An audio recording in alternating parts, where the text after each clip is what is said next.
So, Loadout. Pretty good game this. Still in beta, but damn good. And I think, well, in fact I know it's got a lot of potential, especially as it's free to play. That's something that a lot of new multiplayer only games are doing nowadays. The lovely folks over at Edge of Reality, the guys that make this game, saw the Loadout video I did with Chris last week, and I think that they liked it. Now the reason I say this is because they sent me 50,000 gold coins to use in the game. Now that's a lot of gold coins. If a pirate finds 50,000 gold coins, oh, he's set for life really. You know, just think about it for a second. He could buy all the parrots and rum that he needs. If he needs a spare eye patch, no problem. I mean, he could buy the bloody Black Pearl if he wanted to. So, thanks guys. If I was a pirate, you just changed my life. And naturally, when someone sends you a lot of money, you spend it. It'd be rude not to. And so I went about crafting two beautiful weapons for my main loadout. First off, we've got the Doombringer.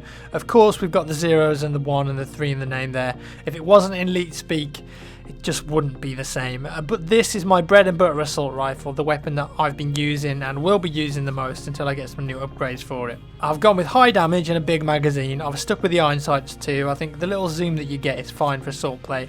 Full auto, of course. It's a pretty good assault rifle in my opinion, and if you've got the game, I'd recommend building something similar. My second weapon is a bolt action high damage sniper rifle for those long range encounters, or just for finishing people off.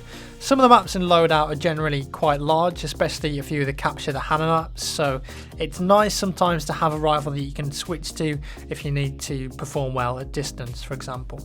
But as you can see, I've called this bad boy Where Your Head At. That's because when you headshot people with this thing, more often than not their head explodes. So then you've got to ask them the question, where your head at? Because they don't have a head anymore. Makes sense to me anyways.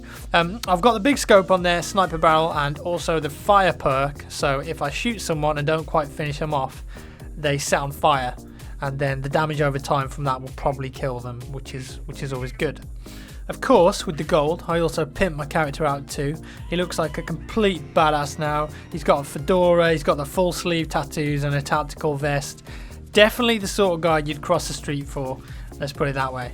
The footage I'm going to show you here is from a match yesterday. This game type is called Death Snatch. Now that is one of two things. Number one, it's a horrible way to die during sexual intercourse.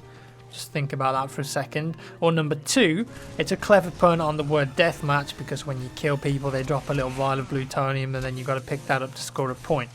It's basically kill confirmed really. You kill someone, you pick up their juice to score a point, and then you can also deny the enemy from picking up your team's juices. Man, that sounds bad. But look at this. The game starts, and I don't know whether this is a bug or a feature, but everyone spawns in the same place at the start of the game.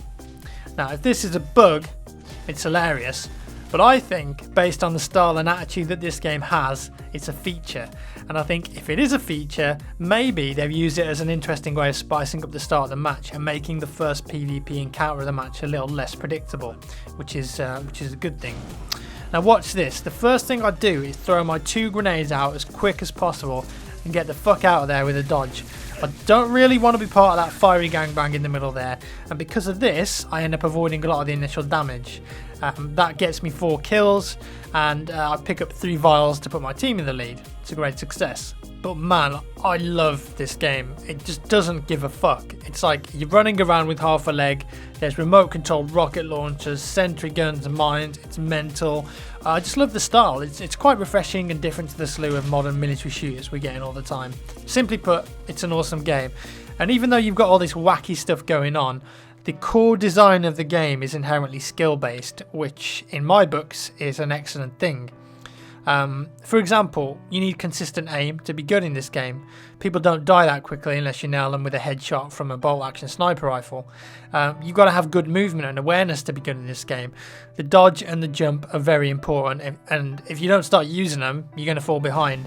There's not really any random elements. There's no regenerating health. If you want to get health back, you need to find a medkit or have a teammate with a healing gun that can sort you out. And what makes it good and what separates the average players from the good players is that there's a lot of stuff to think about in a small amount of time. And in that respect, it reminds me of Quake 3 in a lot of ways. Surprisingly enough as well, I think it's on these sort of maps, you know, the arena style levels, that Loadout really excels as a competitive shooter. This map I'm playing on, I think, is an alpha map in the current build of the game. As you can see, there's no textures. That might have been done as a style choice on purpose because I think it looks pretty cool. But yeah, the way it is, people stand out well, and it's a great way to practice your aim and movement. Reminds me of the orange aim maps from Counter-Strike sometimes, if you've ever played any of those. Those are pretty fun. The team play element is great too. As I mentioned, you can get guns that heal teammates. You can also juice your teammates up so they perform better. So if you want to be more of a support guy rather than an assault guy, you can do that if you want to. There's no classes as such. It's literally all about the guns. Maybe you could play defensively with a sentry gun and lay some mines at your base to catch people out when they come and try and capture a hammer. Now what I mean by this, there's a game mode which is basically capture the flag, but instead of a flag, it's a massive fucking hammer. Why not? It fits with the game. Now, when you've got the hammer, you lose the ability to use your guns.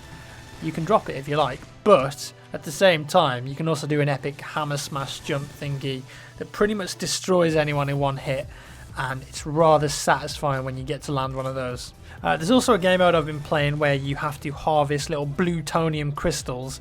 One person on each team becomes a collector, and then they can go around collecting the blue crystals and depositing them at collection points which are scattered around the map. Now this mode is quite interesting because you and your team, you've got to weigh it up really. You know, do you focus on protecting your collector so he can score points, or do you go after the enemy's collector and stop them from scoring points? It's an interesting dynamic really, and I've got a great game of that to post in the next few days, which includes an epic kill streak which I'm looking forward to showing you guys. So yeah, as you can tell, this game, I'm digging it, and I'm really quite happy that I was introduced to it and given a beta key. If you manage to get into the beta, make sure that you crank your field of view up to the max. The default field of view is way too low in my opinion. Also, set your controls up and find a mouse sensitivity that suits you. Generally speaking, my mouse sensitivity in competitive FPS games is on the low side. Lower sensitivities are great for maintaining consistent aim and tracking targets at longer ranges. It makes it way easier, trust me. It also forces you to work on your positioning and have good situational awareness, so you avoid being shot in the back as much as possible. So Loadout, as I said at the start, awesome game, playing it loads at the moment. Make sure you check it out. Wrapping things up though for today's video, I've got 6 copies of Defiance to give away. These are PC codes of the game. Now if you remember, I put out a video a couple of weeks ago on Defiance, the MMO shooter hybrid game that sort of ties in with the TV show. Pretty cool game, definitely worth a look. I'll be giving away these codes on Twitter tonight around 8 PM GMT, so make sure you follow me at jackfrags if you want a chance of getting one of those. Right, that is all for today folks. I hope you all enjoyed The Wrath of Silas episode 2. The response has been phenomenal so far, and that makes me a happy man. It makes all the time and effort spent worthwhile when you guys let me know how you feel about it. So yeah, that's awesome. Thanks for watching, and I'll see you in the next one.